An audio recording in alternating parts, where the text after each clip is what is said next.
ভোজ খেতে গিয়ে বচসা আর তার জেরে এক ব্যক্তিকে পিটিয়ে খুনের অভিযোগ মুর্শিদাবাদে। মুর্শিদাবাদ জেলার শক্তিপুর থানার অন্তর্গত বাছড়া এলাকায় ইচ্ছে পূরণ কালী পুজোর ভোজ খেতে গিয়ে টেবিল উল্টে এক ব্যক্তির গায়ে জল পড়ে যায় আর যারা বচসা শুরু হয় এবং পরবর্তীকালে হাতাহাতি আর তাতেই শাবলের আঘাতে মৃত্যু হলো রমণী ঘোষ নামের এক ব্যক্তির। মৃতদেহ উদ্ধার করে ময়নাতদন্তের জন্য বহরমপুরের মুর্শিদাবাদ মেডিকেল কলেজ ও হাসপাতালের মর্গে পাঠানো হয়েছে। ঘটনায় ইতিমধ্যে তাপস ঘোষ, সিধু ঘোষ সহ একাধিক ব্যক্তির বিরুদ্ধে অভিযোগ তুলেছেন মৃতের পরিবার। ঘটনার তদন্ত শুরু করেছে শান্তিপুর থানার পুলিশ। ওই তো কালী পুজো উপলক্ষে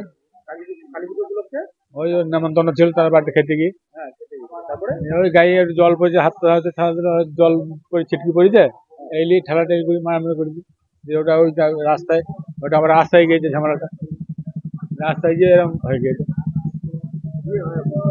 তারপরে কি মারামারি করছে? আমরা তো দেখিনি, এবার জানলাম শুনলাম রটকিন মেরেছে, হয়তো ইট মেরেছে, বাঁশকর মেরেছে, আরো আমাদের লোকজন তারা বলছে এই ঘটনা। চলছিল না, আর ছিল বাঁচার দিকে পারে মানুষ মরতে, ওরা 8-10 জন মারছি, ওরা 2 জন ছিল না। কি চাইছেন এই ঘটনার পরে? এর ঘটনার পরে আমরা বিচার চাই। পুজোর অনুষ্ঠান ছিল, যে বাড়িতে খেতে গিয়েছিল, যে টেবিলে জল পড়ে গেছিল, এই নিয়ে ধাক্কাধাক্কি হতে লেগেছিল। এই নিয়ে ধাক্কাধাক্কি হয়ে রাস্তায় এসেছিল, রাস্তায় এসে এমনি মার দিয়েছে।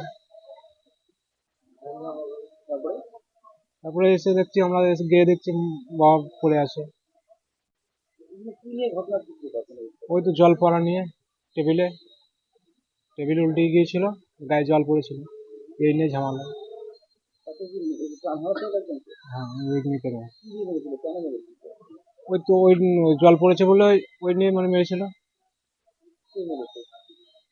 মেরেছে তাপস ঘোষ, সিধু ঘোষ, আর কি নাম গো, আর 10 জন আরো ছিল। শাবল দিয়ে মারধর করছে। তারপরে ওকে নিয়ে আসলাম, বাবাকে নিয়ে আসলাম, দিয়ে হসপিটাল নিয়ে গেলাম। দিয়ে হসপিটালে আগে মারা গেছে বললো, আমাদের শক্তিপুর হসপিটালে। হ্যাঁ, ওখানে তারপর এখানে নিয়ে আসলাম। কারণ আমরা ফাঁসি চাইছি। উনি বাবা আছে।